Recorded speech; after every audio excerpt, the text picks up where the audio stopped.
You know I'm about to go off about this damn fight this weekend, right? Yeah, Or I last know you weekend. are. I know you are. That's why I said. That's why I said I can't wait for Rob to get on Right? this weekend. Yeah, And tonight has I to know be. you are. Welcome to another episode of Tough Talk Tuesday. As always, I'm your host, Lucas Biggers. Alongside me will be Jules and Robert. Uh, guys, you already started talking before the show even began, so Rob, it sounds like you want to dive right into things and give us your take on what happened this weekend.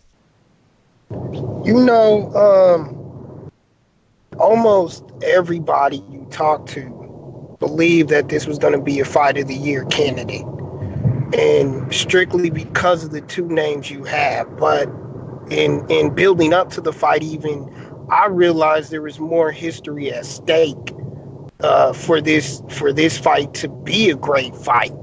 Being that you it's rare nowadays you have two undefeated fighters willing to go toe to toe and put their legacies, put their records, put everything they've done so far in the sport on the line to go toe to toe in the ring like this here. Then you have Sugar Ray Leonard, the icon, at ringside commentating for the fight. And then you have, the two combatants with Danny Garcia and Keith Thurman, both trying to be a pound for pound fighter. So you have all this history, all these legacies at stake, and the show finally starts, and you don't live up to the hype. I mean, this was a bigger disappointment than Kovalev Ward, being that there should have been a definitive winner, but neither guy took the initiative to step up and take the fight to one another. So my problem here is and I know we'll get into the commentary of what went on in the fight, but you have Danny Garcia, who's strictly trying to bait Keith Thurman in so he can counterpunch him, when you know Keith knows that's what you're gonna do. And then you have Keith Thurman at the end of the fight saying his whole game plan, which he showed through the fight, was to start out the gate running, build a lead, and then coast.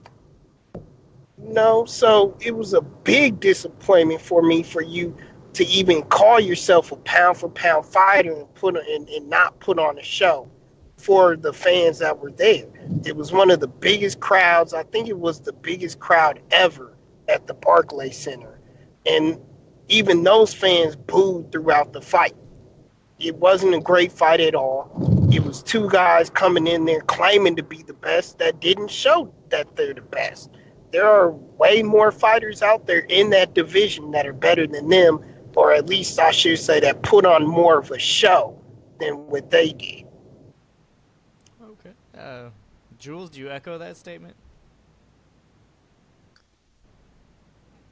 Lucas, I'm kind of saying yes and no, and I know it's a bit of a cop out, but I feel the fight didn't live up to the hype, but it was still a decent fight in my opinion. And the reason why I say this is because I think a lot of people have amnesia about what happened when the last two welterweights big fight who fought. Was it Felix Trinidad versus Oscar De La Hoya?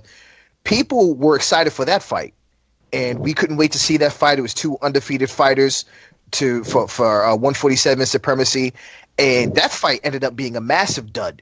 Really, it was Oscar De La Hoya schooling Trinidad for how many rounds, and then he decided to run. And then it was really more known for its controversy than it was for actually being a good fight. And I think Thurman versus Garcia was a much better fight than De La Hoya versus Trinidad. But with that being said, to echo Rob's sentiment, I understand what he means. It was two guys who had a lot of animosity. You expected to really go toe to toe, and at times they did, and at times that they didn't. And I think, personally speaking, Keith Thurman, I have to give him his credit because he boxed smart and he didn't really want to take a risk. When there were times where he would bang with Garcia, I felt he felt Garcia's power, and he said, "You know what? I'm not going to bang with this guy. I'm just going to box smart." And personally, I've said this for a long time. Lucas, Rob, you guys could be my testament to my prediction. I said Thurman is going to win, not because I believe that he's the better fighter than Garcia, but because Garcia, he's been fighting really, really bad competition the past couple of fights. And that fight showed it. Every time he hit Keith Thurman didn't go anywhere. It's like he didn't have a plan B. And that's the reason why the fight wasn't exciting, in my opinion. I agree to that.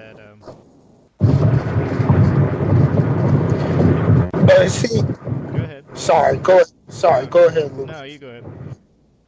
But what my issue is, and what my main issue is the talent that these two have is inexcusable because they're great boxers. Don't get me wrong. I'm not saying that these guys went out and fought flat, and because they're no good, they're no talented. They are talented enough where I believe they should be the best two welterweights in the world. But they didn't showcase it, and there were way too many flaws in there to where how many times did Sugar Ray have to say in commentary for Danny to cut off the ring? Danny didn't cut off the ring not one time. He was just going forward following Keith Thurman. So if he never really wanted to attack Keith at all. And then Keith had him hurt. To me, he had him hurt twice in the beginning and never capitalized on it because he was too afraid to take the risk to try and knock out Danny Garcia. So that's why it was a dud, in my opinion, and it didn't have to be, and it shouldn't have been. They both have great talent, and they never really showed it at all. These performances were very, very bad performance and not up to the standards of their abilities at all. I definitely think Thurman played it, and Garcia as well, both played it very safe. Made for a disappointing fight. But, I mean, I understand why the guys can't get in there and bang all the time, and you got to give them that. But I see what the fans are saying too, so I can kind of see both sides on that. But another guys that are fighting this weekend that have a lot of animosity. David Lemieux is taking on Curtis Stevens. Kind of want to go over predictions and how we see this fight going. Jules, you want to start that one out?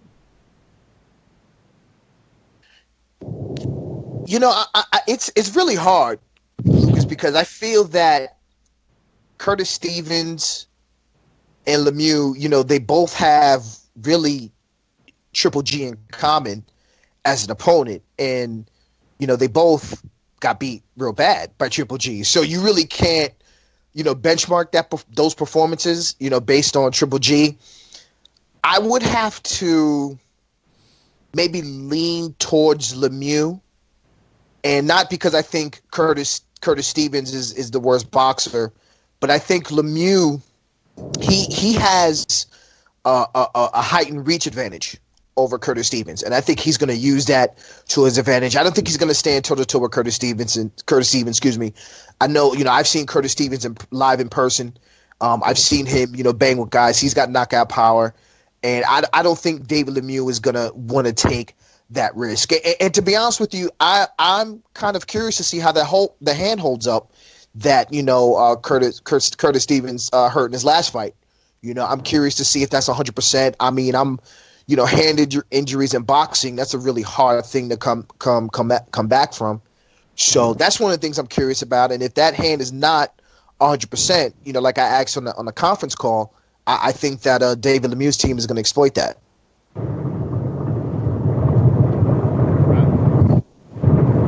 Yeah, one thing is who's not going to have any animosity towards Curtis Stevens.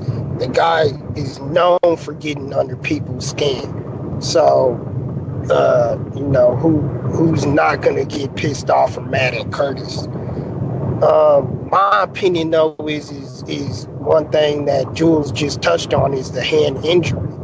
Look at Deontay Wilder in his last fight. He didn't look good at all for the first several rounds. He was just fighting an opponent that obviously is not at that level where he is. So he easily knocked the guy out and made a statement. Made a statement in that one. So I really am interested in seeing, how Curtis's hand does hold up, because, like you said, hand injuries are something to take serious. Floyd has issues with his hands to the point where Lucas calls him a cheater, but we're not going to go there on this route. I feel like, to me, it's based on, and yeah, Curtis had the excuse for the hand, but based on their last two performances, David Lemieux obviously had the better performance, and he had a huge knockout victory. Curtis, his hand hurt, so his was real disappointing, but it was even a close fight. Some people even thought he might have lost that fight. So I think that David Lemieux is got bigger momentum coming into this fight because he has the big knockout win. Not only that, but Curtis Stevens gets discouraged a lot in the ring when things aren't going his way. And Lemieux is going to put an amount of pressure on him at times that are going to frustrate Curtis Stevens. So it all depends on how he handles that pressure and how he handles the frustration as well. I think that this fight is just tailor-made for David Lemieux. I think that this is kind of like his going out party because his only loss was against Triple G. So he wins these types of fights and, he can get his name back in there. So I'm going with David Lemieux just for those factors. And let's be honest, this type of fight here is not really made to go the distance. So I don't see it going all the way through. I think that David Lemieux stops him, but it will be 8th, 9th round. Play devil's advocate here. I'm going to speak on something that you said, Rob, talking about the fight, his last fight with Curtis Stevens, and how a lot of people may have seen him lose that fight. Well, yeah, I mean, he broke his hand early. Hell, a lot of times that might even stop a fight. So for him to keep going and actually to still win that fight, especially when he said, I believe he broke it in the third, if I'm not mistaken. For him to keep on fighting, I mean, that says a lot. It's really going to come down to heart and who wants it more, because honestly, I think these guys are very similar in a lot of different ways. Both can take punches, but both also can be weak to get knocked out. We've seen it before.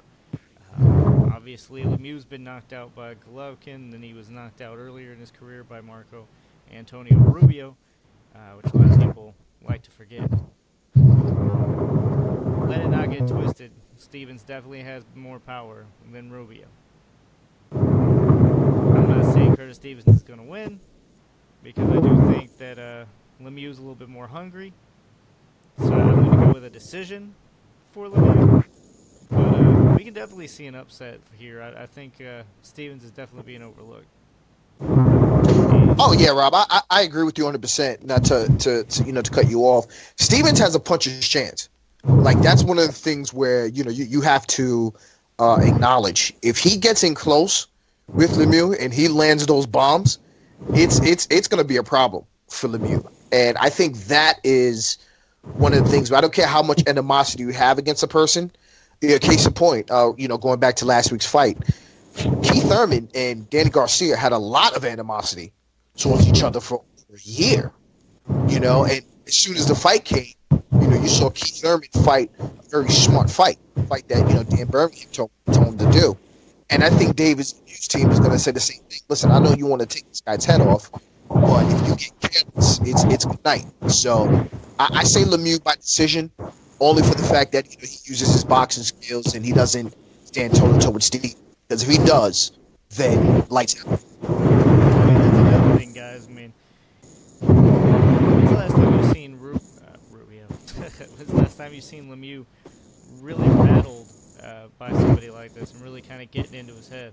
It's been a really long time, if at all, for Lemieux. He's usually a pretty cool customer, but he's getting into him. And Rob, you don't think that could play a part into it?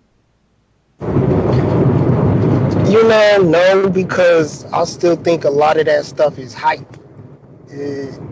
like you're saying, between the animosity between Keith Thurman and Danny Garcia, obviously that was hype, because them guys didn't even look like they wanted to even throw a tissue, hit each other with the tissue paper. So I think a lot of that is just hype and trying to sell the fight. Now Lemieux is a cool customer. He always has been known for a cool customer, but we've had Stevens on this show before. And Lucas, you thought he was out of his mind with some of the stuff he was saying. So it's mostly just for hype. I think when they get into the ring, all of that will settle in, and Lemieux will be able to get put in his game plan. I do see, like I said, it being more of a distraction for Stevens, because Stevens has been known at times to push the button and throw wild shots trying to get a knockout against guys that he should have knocked out in the first couple of rounds. Ended up taking it into deeper waters than it should have been. So if anything, I think Stevens is the one who needs to keep the cool head and try to keep his head on a swivel. I think Lemieux would just be fine. That's a good point. I think Stevens would probably get a little bit more careless and a little bit more wild. But I think he's the one that's poking the bear, so I think he's ready for it. But it's going to be an interesting fight. And like I was telling Jules, and we were talking about it, the ringside seats for these were only $75. I think it's going to be a banger, and that's just a steal for me. I wish I was in that area. I would definitely be checking this fight out, and I'd recommend it to anybody that's in the area. Go stop in and check that fight out, because it's going to be a banger for sure. And it looks like we're kind of echoing what Vegas is saying, because it is a 3-1 favorite. Or, I'm sorry, Curtis Stevens is a 3-1 underdog going into this fight. So it definitely seems like we're along the lines of with Vegas. Everybody is against Stevens, but let me do this. I know both lost to Golovkin, but which do you think had a better performance against him? They like Jules said, they were both horrible losses. But in my opinion, I think Stevens did better. I felt like Stevens did the better job in the ring. Now, granted, he underestimated his power, and that's something that really got to him, and got through to him. But I think that he did better.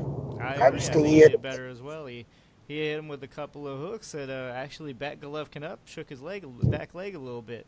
I was very surprised, but I think definitely Stevens did do better. Jules, you agree? Oh yeah, 100%. It was actually extremely competitive for the middle rounds, and as you said, Rob, he was backing him up.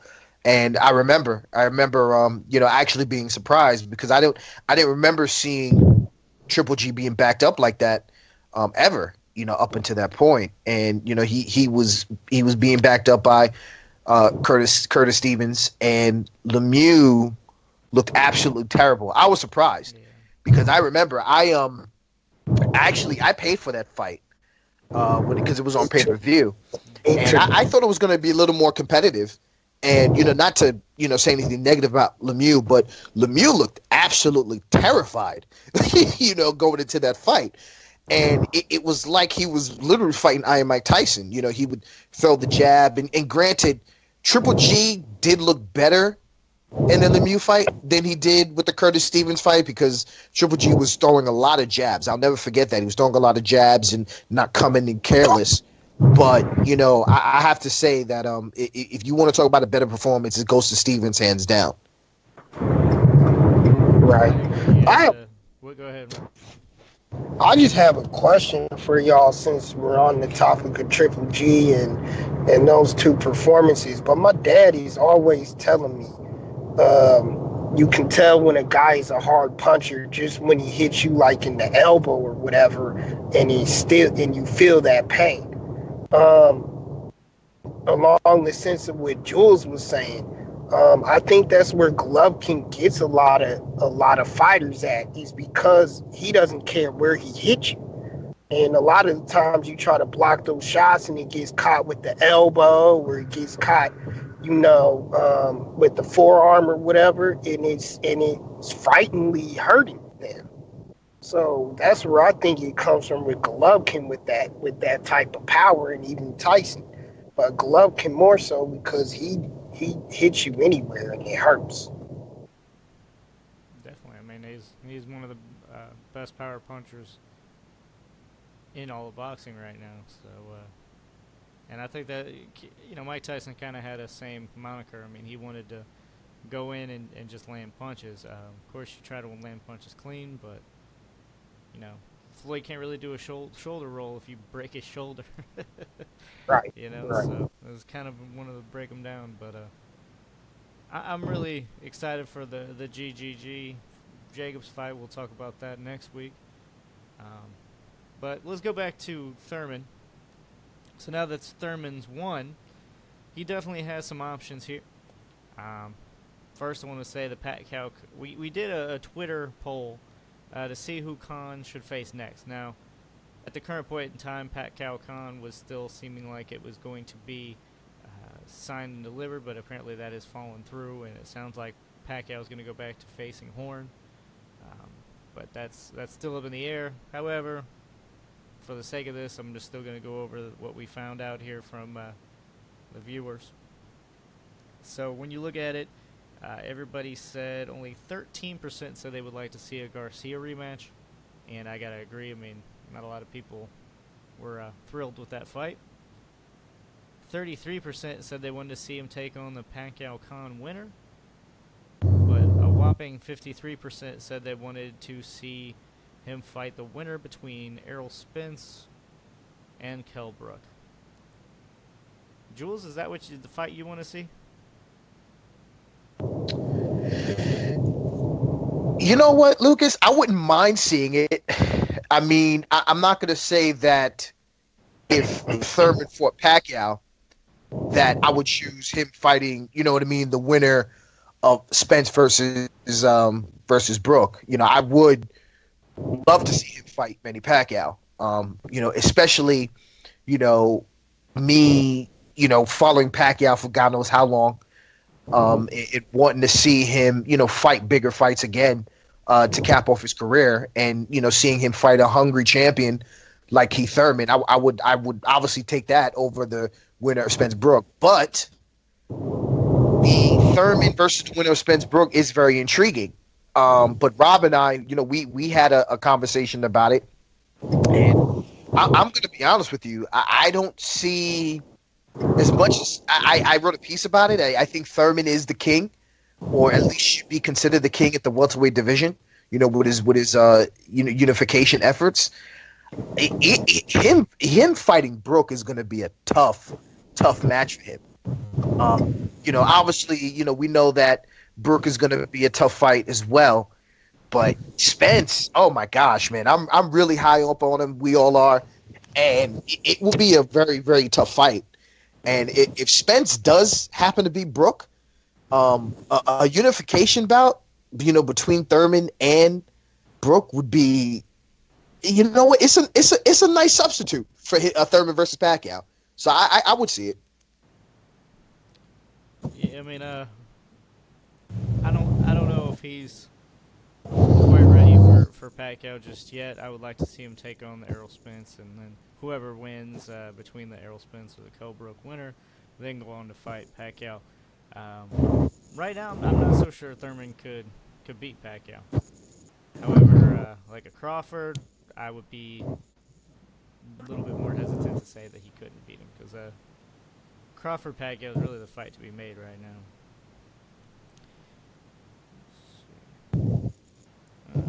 In case you guys haven't seen, Paulie Malignaggi also announced his retirement. Lucas, you skipped me in that one? What? In that conversation, you didn't want to know my thoughts? Oh, go ahead. I mean, I don't always come to you if you want to say something. You always speak up, dude. No, I know, but I've been salivating at the mouth for this because I done talked so bad about Keith Thurman. Look, this is not the first fight where he's been disappointing like this before. So I don't, you can't question, and we talked about this time and time again, you can't question the fighter's heart.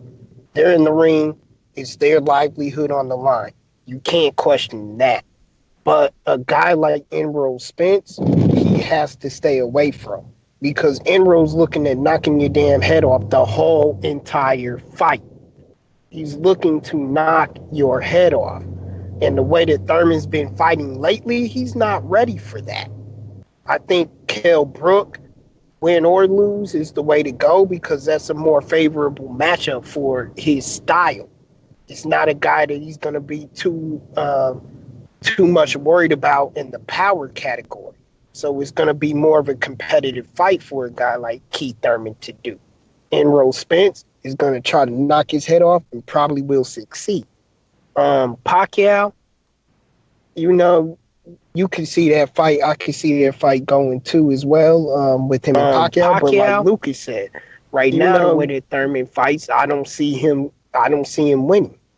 The fight that I will love, and this is why I wanted to say my 2 cents in this, because it's gonna piss Lucas off. The fight I will love is to see Floyd Mayweather come out of retirement and fight Keith Thurman. That's what I would want to see.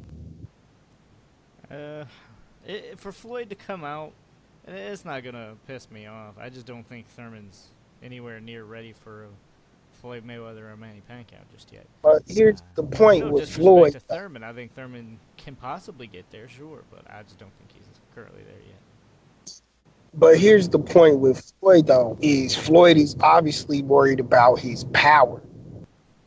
So Keith has shown great boxing ability for a guy that powerful, to the point where we've forgotten about that power. He's not called one time for no reason. The level of competition he fought was nowhere near the caliber like Floyd and those guys. But Floyd still has to offset that power from Thurman. And he's going to want to do that by trying to outbox him. I just think that Thurman's boxing skills makes that fight more intriguing, because he can actually try to box with Floyd and utilize his power to be the equalizer in that fight. No, I see what you're saying. Preferably what I would like to see, if Floyd comes back at all, someone unify welterweight division and then take on. And right now, I mean, Thurman's definitely on his way. He's got 2 of the belts. However, he's still got to beat either Pacquiao or Khan. He's going to have to end up taking on Spence Brook winner. If he gets past both of those challenges, I would definitely say, yeah, Floyd Mayweather should come out of retirement to fight him. But until then, I would prefer Mayweather stay retired. And that includes damn Conor McGregor, which we're not going to get into. But you know what? Let me interrupt you guys. Rob, after hearing you talk about Errol Spence and, me making a point about Errol Spence, because I think we all feel that Errol Spence is going to beat Brook. I mean, I think he may be even the favorite in that fight, even though Brook obviously has a chance. But I think we all think that Spence should beat Brook. But now that I'm thinking about it, Thurman, he needs Brook. Spence. If Spence beats Brook. And I'm going to tell you why. I kind of have the same feeling with Keith Thurman in Spence as Sugar Ray Leonard versus Tommy Hearns. And what I mean is that, remember, Tommy Hearns was coming up destroying guys. And, a lot of people thought that he was going to destroy Sugar Ray Leonard. And it was really that fight that catapulted Sugar Ray Leonard into stardom, into greatness. And I think Thurman, he's going to need that fight. He's going to need a guy like Spence. I keep saying Brook or Spence, but really Spence, who a lot of people feel that is going to beat Thurman and probably even knock out Thurman. And because he's such a young, hungry lion, Thurman is going to need a win over Spence to legitimize his claim, not just as the number one guy, but to go to greatness. So, you know what? I'm going to be honest with you. I know I'm going to backtrack here, but I would actually prefer Thurman to fight the winner of versus Spence, preferably Spence, for his own career. Yeah, I mean, I agree with you. Just to rebuttal, I definitely agree with you that he needs that fight. But what we're questioning here, of course, is not manhood from Thurman, but that killer instinct. Right. And Enro has that. And that's something that's not going to be built overnight. Correct me if I'm wrong with the Sugar Ray analogy and everything there when you say that. I understand that. But did he not, and I apologize, I'm not around anything to fact check, but correct me if I'm wrong, but did he not fight, did Sugar Ray not fight Duran before he?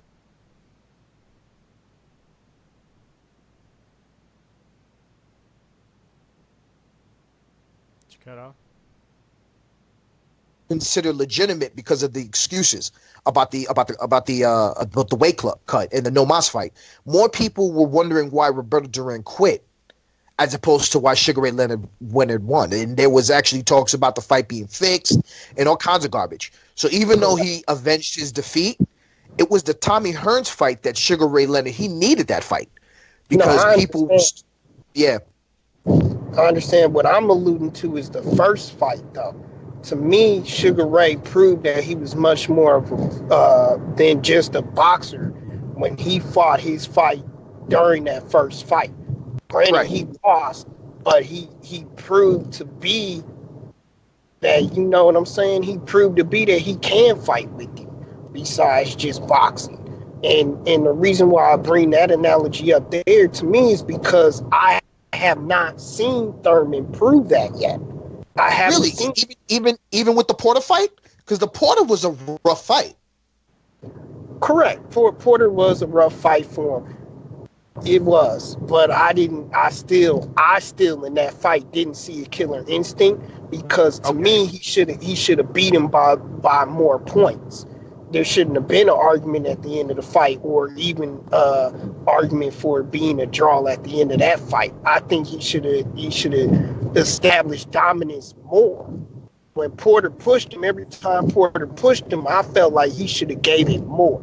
And to me, he didn't. He just fought at the same level that Porter did. And honestly, I believe he won off of his name. All right.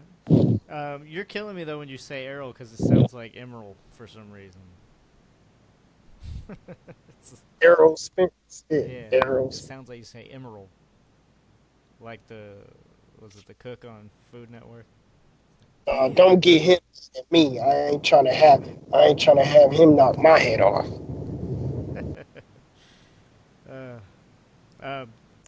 Going forward, though, Malignaggi has announced his retirement. My questions to you on this, Jules, is it going to be a retirement that actually sticks? A lot of guys end up coming back into it. However, he does have a career in commentary. He said he's quitting to focus more on his commentary. Will it stick, or will we see Malignaggi still back in the ring?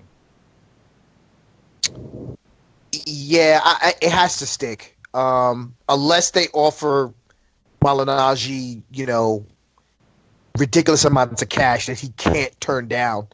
I just don't see it. Paulie, I've actually enjoyed watching Paulie fight. He's always been entertaining. When he fought Cotto, he showed a lot of heart. I think he fought with a broken jaw and kept fighting. And, I've always felt that he was very entertaining and, someone who has a lot of heart. But, personally speaking, I felt he should have retired after the Porter fight. It was hard for me to see that. I mean, Porter really, ran through him. And, I think that with Paulie, even though, he got beat by Porter, he said, okay, well, you know what? Porter's a young guy, he's a rough and tough guy. Okay, I can understand that. Paulie had a couple more wins, but with the past Sam Edgington fight, he was actually supposedly up on the scorecards. Like he was beating Sam Edgington in the judges' scorecards until he got knocked out. And I just don't see him just wanting to go through that. Once again, boxing is a hard sport. As you just said, Luke, he has a great career in commentating. And unless they offer him, a ridiculous amount of money, which I don't think is going to happen, there's no way he comes back. Fair enough. I would agree. I mean, barring a huge fight, I don't really see him coming back. Rob, you agree? Well, and here's the thing with his decision on retiring. He made up his mind, in my opinion. Because correct me if I'm wrong, but he had a fight lined up, right? He already had a fight lined up for him to return to the ring, In the right? UK, I believe, yeah. Yeah. So something to me that tells me that he stepped into the gym and he doesn't feel it no more. I think he just went to the gym and he just doesn't feel the passion there no more. Part of that being that he has a great career ahead of him in commentary. And he's not hurting for money at all. This is a guy that I've always respected coming up because we all know the story and I love stories like this.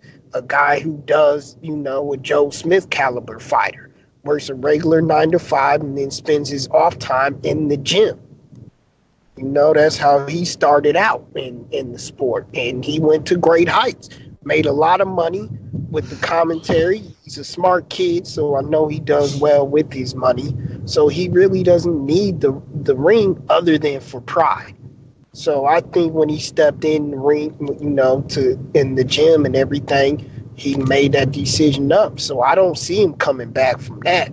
Once you have a fight lined up, and your mentality is like, say, for example, Roy Jones Jr., where you think you can fight forever. Once you made that type of decision, even when you have, especially when you have a fight lined up, you're not coming back to the ring. Okay. Does either of you think that we will see Polinaji in the International Hall of Fame? I was gonna ask y'all that. I really was. No, I wouldn't want to see him there. I mean, I'm Jules, you sorry, agree? I wouldn't see him. He said no. I think he's going to. Um, I always said it. As much as I absolutely adored Arturo Gotti. Um, I honestly, Gotti versus Ward made me obsessed with the sport. I just couldn't stop watching boxing after Gotti versus Ward. I liked it, but before Gotti versus Ward, but I loved it after that fight. And Gotti was the ultimate blood and guts warrior. May he rest in peace. But the reality is that Gotti didn't have a Hall of Fame career. He never had a big win. One thing we can say about Paulie has a big win. He's got a name over Zab Judah. I know people can say, oh, well, Zab wasn't Zab. You know what? He still has the win, and he actually dominated Zab Judah. And I feel like if Arturo Gotti can make it to the Hall of Fame, I don't see why Paulie can't make it either. Yeah. And But if, Zab if Judah you don't see wrong him with as a this. fighter, I'm gonna tell you what, guys. I can definitely see him getting in as a commentator as well. Me too. Oh, yeah, 100%. Yeah, definitely. But I still have my doubts on whether he will come back or not. He's the one that kind of known, and he actually said, they good commentary is good money, but it has nothing. It has nothing. Can't hold a candle to getting in the ring again. So sometimes the money calls him back, but I hope he stays retired. I really like him as a commentator, and I hope he really continues there. Now this Friday we actually also have the first ever woman headlining televised event in Detroit, and it will be on ShowBox. Of course, I'm talking about Clarissa Shields. Can we see this again going forward? Clarissa thinks she can definitely break a lot of barriers and even compete at one point be on the top 10 pound for pound in boxing, right up there alongside Andre Ward and Sergey Kovalev, who are fighting neck and neck for one of the top spots. Is that something that you guys can see for Clarissa Shields? And will we see more headlining for women in the future? Jules, I'm interested in seeing what you say. Rob passed the buck. He said, "Rob's like, I'm not answering What? that." Jules, you Rob got passed some. the buck. That means I have a lot of pressure on me right now since Rob passed the buck to me. You know that, right? Yeah, that's Clarissa Shields has a great story. I mean, the reality is that no matter how we feel about it, being a two-time Olympic champion in boxing is a great feat. I mean, it's something that she's always going to have, and she has a great story coming up. To be honest with you, I don't know. I would like to see it. I would love to see Clarissa Shields get a just due and break those barriers, like Layla Ali did, and also Christy Martin and oh my God, also Mia St. John. When women boxing was popular. The thing is, it's going to be a massive hurdle because, unfortunately, no promoter really invested in women's boxing. They treated it as a fad. They treated it as, okay, you know what, we're going to have Christy Martin, okay, we're going to put her on, make some money. Okay, we have Layla Ali, Muhammad Ali's daughter. You know what I mean? But they didn't really invest, in women's boxing.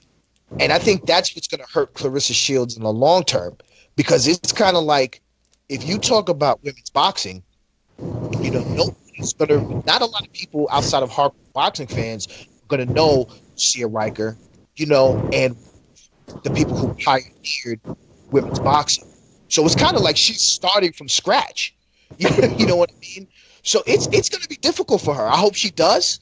But it's going to be extremely hard, as opposed to, I know obviously we're talking about boxing, but if you look at women's MMA, you had guys like Scott Coker who really invested in women's MMA. And that's the reason why you have your Ronda Rousey, because he invested in it. People were watching it and said, oh my gosh, we got to watch these women fight.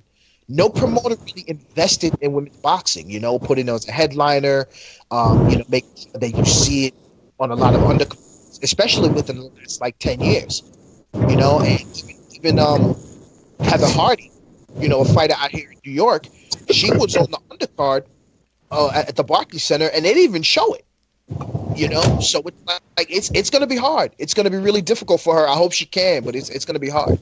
She's breaking over here already, so that's good news for her. Rob, did you think of a answer, or are you just gonna take a pass on this one? No, I wanted Jules to go first because I don't want nobody thinking I'm sexist or anything. But no, she's not gonna be able to do it, and I'm sorry, but it's sad because look, when those Christy Martin cards and Layla Ali cards showed up on the undercard of a pay-per-view fight, you were happy. You were excited to see those because no matter what was going to happen with the other cards on the fight, even if the main event was going to be a disappointment, you knew you were going to have a scrap in those women. You knew those women were going to scrap and be entertaining. So it's sad that nobody really tapped into the market for them or anything, but it's not going to take one person to build that up anymore. Clarissa Shields can go undefeated, but what happened to Layla Ali? She was a hell of a fighter, guys, but she wasn't even the best women's fighter that there ever was, and none of them cracked the top 10 pound for pound. So if they do decide to put Clarissa Shields and she keeps winning and stuff like that, and they do decide to put her on the top 10 pound for pound, it's because they feel like, they have to. In my opinion, they just feel like it's like the Oscars this year. Why Moonlight won the Best Picture award, because no black people were even invited there last year. So of course all these African Americans are going to win awards at the Oscars this year. Okay, that's a little off topic, but I see what you mean. Yeah, Rob, I hear what you're saying, brother. If anything, she's going to be that token female. That's what I'm trying to say. It's just I got you. making an emphasis on that because they failed Layla Ali. They failed the Christy Martins, which these girls should be in the Hall of Fame Right. for what they did. For fighters to get big, also they need a competition. They need that step up fight. Um, and I honestly don't know who she's going to be able to fight to give her that kind of career. She needs to be Right. tested, and it sounds like They're she's gonna, just going to be able to kind of walk over most of her competition. right. They're going to be bringing Holly Holmes back and stuff like that. Just trying to hype these things up. But with that being said, if she just keeps going up in weight classes and keeps gathering belts on her way up, I mean, why can't she? Yeah, it's a good point. I mean, you know what? You never know. It may be, on the flip side, it may also be to her advantage. Seeing Clarissa Shields just knocking people out. You know what I mean? And she becomes a representative of the feminist movement. You know what I mean? And people are just saying, "Oh my God, look at this, strong woman kicking the hell out of everybody." And then it may be to her advantage. So who knows? And let's also take a page out of kind of what you were talking about with Ronda Rousey. Does she have that kind of sex appeal? Because I think that's a lot of the reason why Ronda Rousey became who she is now. They slapped some lipstick on her and try to make her look good. Let's face it. I mean, she was on covers of swimsuit, Sports Illustrated and stuff like that. Definitely trying to draw attention to the sport, and women's boxing hasn't had something like that. Do I think she needs to do that? Not necessarily, but let's not kid ourselves. Sex definitely sells. I mean, look where they found her too. I mean, she was a gold medalist in judo. Nobody watches judo in the. However, I'm hurt, Rob. I do. I'm hurt. She did already pose nude. What was it, ESPN magazine? I believe. Oh, the body, but that's like pretty serious though. It's not like Playboy. No, the body magazine is like, I mean, even the top athletes, pose nude, for the body, for the ESPN body magazine. So, I think, personally speaking, I don't want Clarissa Shields to take that route because, I feel like when you have the women who, sell sex, it gets to the point where they're not taken seriously as a fighter anymore. And I personally feel like she doesn't really have to do that. I think she should just let her fist do the talking. And, maybe run her mouth a little bit. I'm the best fighter on the planet. Because remember, Ronda Rousey was beating all these girls. And remember, what was getting her really high in popularity was all this talk that she could beat Floyd. And then all of a sudden, it was just like, oh my God, Ronda versus Floyd, is that the fight to make? And people were like, the hell are you talking about? But it was selling so much that's what really kind of catapulted, her into that stratosphere. And I feel like, if Clarissa Shields says, listen, I'm not going to sell sex, but, if you put me in the ring with Tyson Fury, I'll destroy him. That may sell as much as, her selling sex appeal. I agree completely, and I would love to see that. And you're right. I mean, if she just gets in, if she can get airtime, that's the main thing. If she can get airtime, and then great, yeah. And then she performs. So Friday, she needs a knockout. Not only a knockout, but like oh my God, a knockout. And if she gets that, that's first step. I mean, there's a lot of pressure on her considering this is going to be the first woman headlining a televised main event. So if she can do that, though, it's a big step in the right direction. Who knows? She gets another showbox down the road, maybe a co-main event somewhere on down the road with, another decent-sized card, maybe even a big card. And then all of a sudden, maybe she'll headline an actual HBO card. She wants to be a pay-per-view fighter, and I am all for it. I hope she goes up and keeps destroying weight classes. Unifies, moves up, unifies, moves up. I don't really see a whole lot of people stopping this woman. She's definitely the most talented fighter in boxing as far as women are concerned. And I think she is going to definitely destroy some people out there. So I look forward to seeing that on Friday. Guys, anything else you want to touch on before we end the show for the night? No, I'm about all talked out. Yeah, it's been that kind of a day. I'm all talked out myself. Jules, anything else? No. Yeah, actually, I want to touch upon Javante Davis versus Liam Walsh over at the UK. This is a fight that I'm actually very excited about. I got to see Liam Walsh fight a few months back, and obviously we all see how Tank is.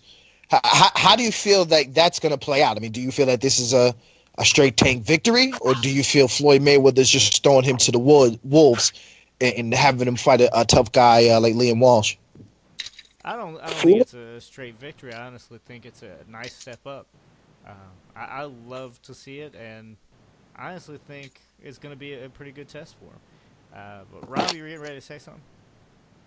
Floyd is known for doing this with his fighters. He wants to test them. He really does, and it is a good test. It's a great test for this kid. I think the last fight when he stepped up was a great test for him. I didn't honestly know that he had all that in him, so it's a great test for him. But I'm not going to pick against him. You already know that because he's the next Floyd. That's why we love you, Rob. Those bold predictions. Hey, he's the next Floyd. Next Floyd. I'm not so sure about that, but I definitely like Javante Davis. Not so sure about the next Floyd, though. Completely different fighters. Regardless, thank you guys both for coming on. This again was Tough Talk Tuesday. Join us again next week, but don't forget to also follow us on Twitter and Facebook. It's at Heavy Bag Boxing. But again, for Jules and Robert, this was, my name is Lucas. This was Tough Talk Tuesday.